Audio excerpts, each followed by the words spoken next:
سلام بر شہید قائد ملت جعفریہ پاکستان علامہ عارف حسین الحسینی رحمت اللہ علیہ۔ شہید قائد علامہ سید عارف حسین الحسینی نے 25 نومبر 1946 کے روز سید فضل حسین میاں کے گھر آنکھ کھولی۔ آپ کا تعلق پاکستان کے شمال مغرب میں واقع شہر پارچنار کے نواحی گاؤں پیواڑ کے ایک مذہبی، علمی اور سادات گھرانے سے تھا۔ چونکہ آپ کا سلسلہ نسب حسین الاصغر ابن علی ابن الحسین علیہ السلام تک پہنچتا ہے، لہٰذا آپ کا خاندان حسینی کے عنوان سے مشہور ہے۔ آپ کے آباء و اجداد، جن میں سے متعدد افراد علماء دین اور مبلغین سے تھے، اسلامی معارف و تعلیمات کی ترویج کی غرض سے پیواڑ اور قریبی علاقوں میں سرگرم عمل رہے۔ ابتدائی تعلیم آپ نے پیواڑ کے پرائمری اسکول سے حاصل کی، جہاں آپ چوتھی جماعت تک زیر تعلیم رہے، جبکہ 1962 میں پارچنار ہائی اسکول سے آپ نے میٹرک کے امتحانات پاس کیے۔ ابتدائی تعلیم کے دوران ہی آپ کے گھر میں آپ کے لیے درس قرآن کا اہتمام بھی جاری رہتا تھا۔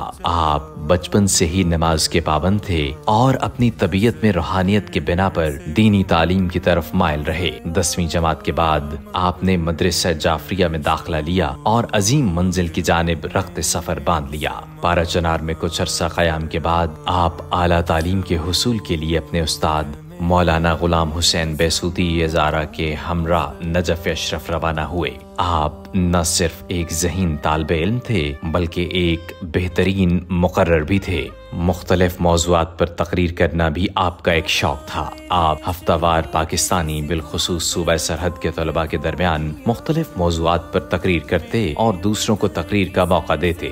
آپ سید الشہداء امام حسین علیہ السلام سے والہانہ محبت و عقیدت رکھتے تھے۔ اسی کے سبب سے عزاداری اور ماتمداری سے آپ کو گہرا لگاؤ تھا۔ نجف اشرف میں عزاداری کے مجالس میں نہ صرف شرکت فرماتے بلکہ ان میں تقریر بھی کیا کرتے۔ اپنے نوحہ خاں حضرات کے ساتھ مل کر نوحہ خوانی اور ماتمداری بھی برپا کرتے تھے۔ آپ کے نوحوں کو تمام طلبہ انتہائی شوق سے سنتے اور آپ کے انداز عزاداری کو بے حد پسند کیا جاتا۔ آپ نجف اشرف میں آیت اللہ امام خمینی رحمت اللہ علیہ اور آیت اللہ سید حسن مرتضوی شہروردی سے کسب فیض حاصل کرتے رہے۔ 6.5 سال بعد پہلی دفعہ آپ نجف اشرف سے گھر پارچنار لوٹے۔ علمی تشنگی نے آپ کو زیادہ عرصہ پاکستان میں آرام سے نہ بیٹھنے دیا اور آپ نے جب دوبارہ نجف اشرف جانے کی کوشش کی تو عراقی حکومت نے آپ کی سرگرمیوں اور قائدانہ صلاحیتوں اور امام خمینی رحمت اللہ علیہ سے آپ کی رغبت کی وجہ سے آپ کے داخلے پر پابندی عائد کر دی۔ بالآخر آپ 8 ماہ بعد قم تشریف لے گئے، جہاں آپ نے آیت اللہ ناصر مکارم شیرازی، آیت اللہ وحید خراسانی، آیت اللہ تبریزی، آیت اللہ محسن حرم پناہی اور آیت اللہ سید کاظم حائری سے کسب فیض حاصل کیا۔ قائد شہید علامہ عارف حسین الحسینی نے پاکستان کی ملت تشیع کو متحد و منظم کرنے کے لیے بھرپور کوششیں کیں۔ اے مسلمان، بیدار ہو جاؤ، خدا کے لیے قومیت کا بت یہ چھوڑ دو۔ پختون کیا ہے، مہاجر کیا ہے، پنجابی، بلوچ، سندھی کیا ہے، ہمیں اسلام اور مسلمان ہونے پر فخر کرنا چاہیے۔ ہم پہلے مسلمان ہیں، مسلمان۔ یہ دشمنان اسلام کی سازش ہے، مسلمانوں کو کمزور بنانے کے لیے قومیت کا حربہ استعمال کر رہے ہیں۔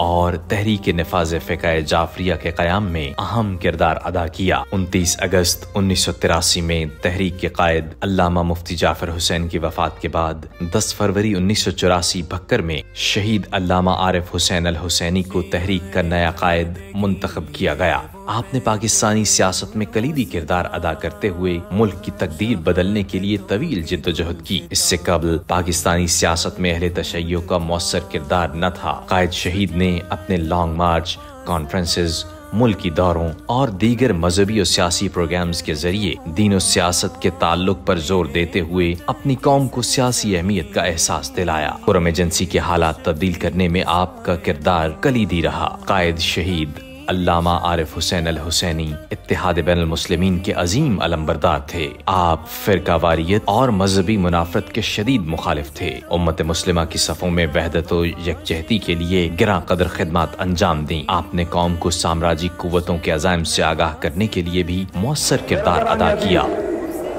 میں عرض کروں گا، سنی ہوئی اشیاء اے مسلمان، میں آپ سے سوال کرتا ہوں، آپ یہ جو جھگڑے بناتے ہو ان کے نتیجے میں کس کو فائدہ پہنچ رہا ہے؟ سنی کو نہ، شیعہ کو نہ، اہل حدیث کو نہ، پس کس کو؟ کفر کو، کفر کو۔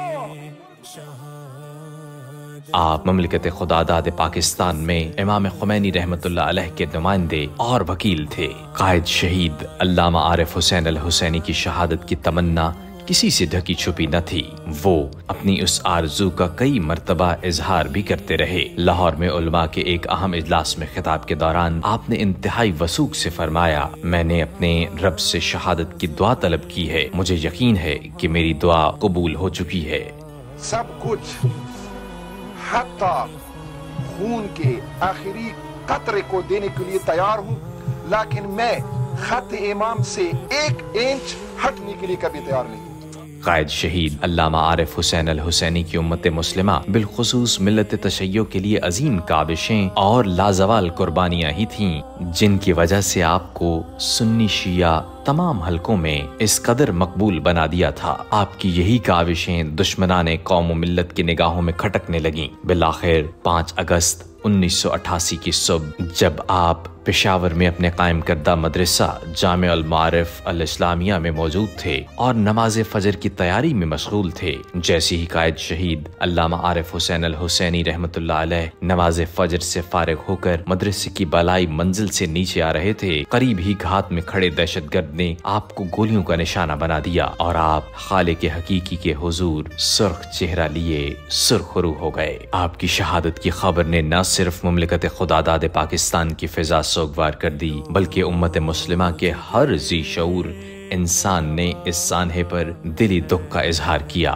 یہاں تک کہ امام خمینی رحمت اللہ علیہ نے دکھ کے اظہار میں تسلیت نامہ پاکستان بھیجا، جس میں قائد شہید علامہ عارف حسین الحسینی رحمت اللہ علیہ کے متعلق فرمایا، میں اپنے عزیز فرزند سے محروم ہو گیا۔ ملت جعفریہ کے ہزاروں دل گرفتہ افراد اور علماء کرام پشاور پہنچ گئے۔ تعزیت کو آئے ایران سے آیت اللہ امام خمینی رحمت اللہ علیہ کے وفد میں شامل آیت اللہ جنتی نے 6 اگست کے روز آپ کی نماز جنازہ پڑھائی، جس میں کئی ہزار سوگواران نے شرکت کی۔ بعد ازاں آپ کا جسد خاکی پارا چنار لے جایا گیا، جہاں کرم ایجنسی کے غیور عوام اور قبائل آپ کا آخری دیدار کرنے کے لیے جمع تھے اور آپ کو آپ کے آبائی گاؤں پیواڑ میں اشک بار آنکھوں کے ساتھ سپرد خاک کر دیا گیا۔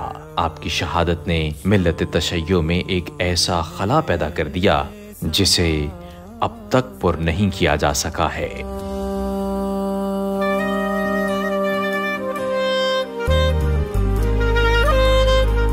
اور میں یہی دعا کرتا ہوں کہ خدایا ملت میں ایسے حالات پیدا کر لے کہ کوئی دوسرا شخص جس پر ملت کا اعتماد ہوئی ذمہ داری مجھ سے لے لے اور میں ایک گمنام سپاہی کی طرح پہاڑوں کے پیچھے وہاں پر ملت محرومہ کا خدمت کروں۔